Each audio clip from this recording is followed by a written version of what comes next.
I think we are slightly disregarding the extent of the talent which Reform does have at its disposal. So, for example, Viscount Christopher Monckton. I'm sure you're all familiar with him. Once wrote to Private Eye to deny that he had a pointy head, and that was why he wore a bowler hat.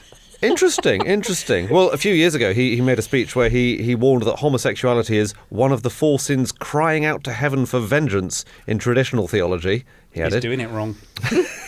I want to know what the other 3 are, but we'll have to come back to that. Okay. What about Asim Malhotra?